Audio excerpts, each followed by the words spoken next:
Hello दोस्तों, welcome back. एक बार फिर से खुशामदीद और इस्तकबाल है आप तमाम लोगों का हमारे इस यूट्यूब चैनल के अंदर।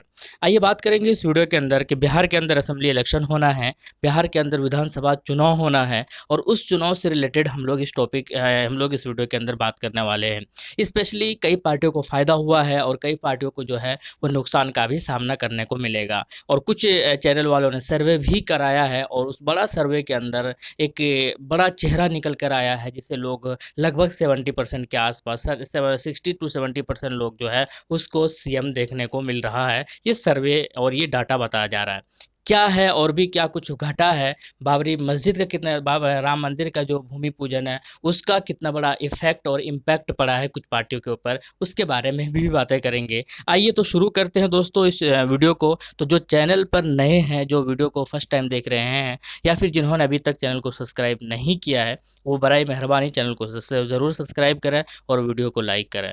चलिए शुरू करते हैं दोस्तों। पिछले बार इलेक्शन हुआ था 2015 के अंदर और उसके अंदर मुसलमानों का एक बड़ा योगदान था कुछ पार्टियों के जीत के अंदर। जैसे कि आरजेडी की बात की जाए तो 40% जो है वहाँ से मुस्लिम एमएलए निकल कर आए थे। कुल मिलाकर 80 सीटों पर जीत हुई थी आरजेडी की और उसमें से 11 जो थे वो मुस्लिम एमएलए थे।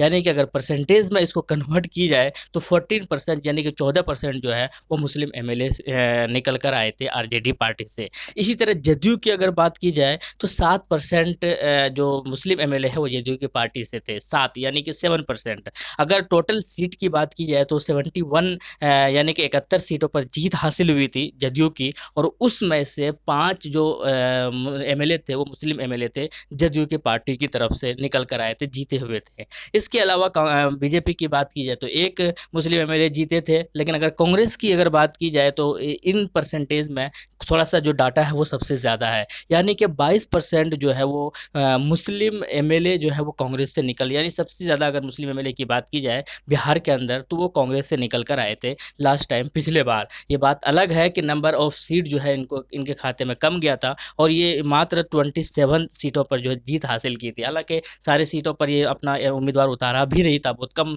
सीटों पर अपना उम्मीदवार उतारा था। लेकिन अगर प्रोबेबिलिटी की अगर परसेंटेज की अगर बात की जाए तो 22% यानी कि कुल मिलाकर 6 मुस्लिम एमएलए जो है वो कांग्रेस से निकल कर आए थे। लेकिन इस बार का समीकरण जो है वो बहुत अलग है। इस बार पिछले बार हालांकि जदयू आरजेडी ये सारे एक खेमे में थे, लेकिन इस बार जो है वो जदयू और बीजेपी ये अलग खेमे में है, जबकि कांग्रेस और आरजेडी और वगैरह वगैरह छोटी छोटी पार्टियां जो ये अलग खेमे में हैं। लेकिन कांग्रेस का एक बड़ा रोल इसलिए भी था इस बिहार विधानसभा में क्योंकि पहले वो यानी कि झारखंड के अंदर अच्छा परफॉर्म करके आए थे। इसके अलावा और भी कई स्टेट में वो अच्छा परफॉर्म करके आए थे और उनको उम्मीद था कि बिहार के अंदर ज़्यादा सीटें मिलेंगी और गठबंधन के अंदर एक बहुत बड़ा रोल प्ले करेगा। लेकिन कांग्रेस की जीत में हमेशा रोल प्ले करता कौन है, ये एक बहुत बड़ा सवाल है। तो आपका जवाब होगा कि मुसलमानों का एक बहुत बड़ा हाथ होता है, बहुत बड़ा रोल होता है कांग्रेस की जीत में। हम कहीं पर भी पूरे जो राज्य है, पूरे जो देश है,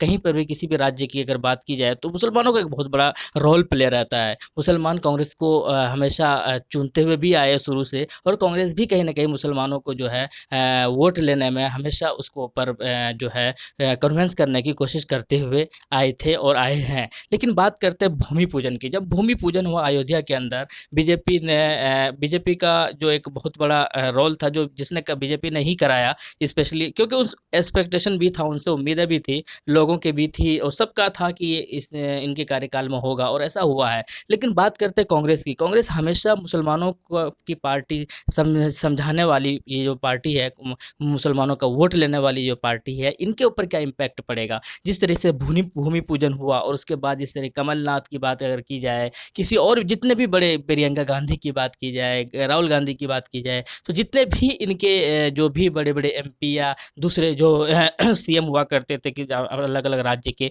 उन सारे लोगों ने जो है उनका वेलकम किया उनके ऊपर। और कांग्रेस का ये स्टेटमेंट कि हमने ही इसका बाबरी मस्जिद का क्रेडिट हमें देना चाहिए क्योंकि हमने ही इनके ताला खुलवाए, हमने ही बाबरी मस्जिद को शहीद कराया, हमने ही मूर्तियां रखवाई। तो ये सारी चीज़ें जो है वो मुसलमानों को ये बातें जो सुना था, और वो जो सुनकर जो जो मुसलमानों को अखर रहा है, जो क्योंकि थोड़ा-सा भी पसंद नहीं कर रहे इस चीज़ों को। अब इसका इम्पैक्ट हर चुनाव के अंदर पड़ेगा, ना सिर्फ़ बिहार के अंदर, बिहार के बाद जहाँ भी होगा, चाहे बंगाल हो, यूपी हो, इसका इम्पैक्ट पड़ेगा और लोग इसको मुद्दा बनाएँगे और बनाना भी चाहिए। क्योंकि इसका जो ट्रोल है कुछ मुस्लिम लीडर पर साफ देखने को मिल रहा है। जैसे कि इमरान प्रतापगढ़ी की अगर बात की जाए या फिर दूसरे मुस्लिम एमएलए या एमपी की बात की जाए, जो कांग्रेस से ताल्लुक करते हैं, रखते हैं। हालाँकि कुछ ऐसे भी हैं जिन्होंने कांग्रेस को त्याग करके वापस वो किसी दूसरी पार्टी को ज्वाइन किए हैं, कुछ ने नहीं भी किया है। लेकिन बात करते हैं कि वो लोग जो अभी भी पार्टी में बने हुए हैं, उनके ऊपर काफ़ी ज़्यादा ट्रोल हो रहा है। ख़ास करके इमरान प्रतापगढ़ी का बहुत ज़्यादा ट्रोल हो रहा है कि इतना बड़ा चेहरा है मुसलमानों का, और इसलिए क्योंकि वो कांग्रेस जो किया है, इसका इम्पैक्ट बिहार के अंदर ज़बरदस्त पड़ने वाला है। और वो जो 22% था, ये बड़ा परसेंट होता है। सबसे ज़्यादा परसेंटेज मुसलमानों की वो कांग्रेस को ही जाता है बिहार के अंदर। और ये बात भूलना नहीं होगा कि बिहार के अंदर हमेशा जो है वो कास्ट के बेसिस पर वोट बढ़ता हुआ आया है। अब ये बड़ा रोल प्ले करता है कि ये वोट जो है, ये जो परसेंटेज है, ये कांग्रेस में ही बना रहेगा या फिर कांग्रेस से शिफ्ट होकर किसी दूसरी पार्टी की तरफ जाएगा। तो एक बड़ा अच्छा ये है, निकल कर आर्टिकल आया था, उसके अंदर साफ लिखा था कि ये जो कांग्रेस के वो लोग जो कांग्रेस के अंदर है और जिनको पसंद नहीं आ रहा है, जो ट्रोल कर रहे हैं, ये वो सारे वोटर्स, ये सारे लोग जो है अब ये शिफ्ट हो रहे हैं धीरे धीरे एमआईएम की तरफ से। इसलिए कि कांग्रेस का जो जो खेल खेला था, जो नकाब था, वो सारा हट चुका है, लोगों को समझ में आने लगा है, और इसलिए सारे लोग जो है एमआईएम की तरफ जाएंगे। तो इसलिए कांग्रेस को एक बड़ा नुकसान होने वाला है। लेकिन अब सवाल होता है कि कांग्रेस को नुकसान होगा तो महागठबंधन को फायदा होगा क्या? लेकिन लोगों का ये मानना है, लोग ये चाहते हैं कि तेजस्वी यादव सीएम बने। इसीलिए सर्वे के अंदर 70% से ज़्यादा लोगों ने ये माना था कि तेजस्वी यादव ही सीएम बने। ये खुद मुसलमानों का भी राय है, मुसलमानों का भी बहुत एक बड़ा तबका का ये मानना है कि सीएम जो है वो तेजस्वी यादव का ही हो। लेकिन मुसलमानों का ये भी मानना है कि एमआईएम की जीत भी हो। इसीलिए अब लेकिन कांग्रेस को भी पसंद। अब क्या महागठबंधन के अंदर कांग्रेस का जो ये इम्पैक्ट है, मुसलमानों का जो शिफ्ट होना, क्या ये कांग्रेस को डाउन करेगा या फिर कुछ और होगा, ये तो आने वाला वक्त ही बताएगा। लेकिन ये बात तय ज़रूर है कि महागठबंधन के अंदर कांग्रेस को बड़ा नुकसान होने वाला है, क्योंकि मुसलमान इस चीज़ को समझ चुका है, और जो नहीं समझा है उसको वो सोशल मीडिया वाले के लोग जो है वो उनको समझा चुका है। हर तरफ से जो है कांग्रेस ट्रोल हो रहा है। अब ये देखना होगा बिहार के अंदर कैसा रहता है इसका प्रदर्शन। लेकिन ये बात तो तय है कि इनके वोटर्स, इनके जो वर्कर्स, इनके जो नेता है, वो धीरे धीरे एमआईएम ज्वाइन कर रहा है, और जो कुछ नहीं भी कर रहा है तो लेकिन वो कांग्रेस को जरूर त्याग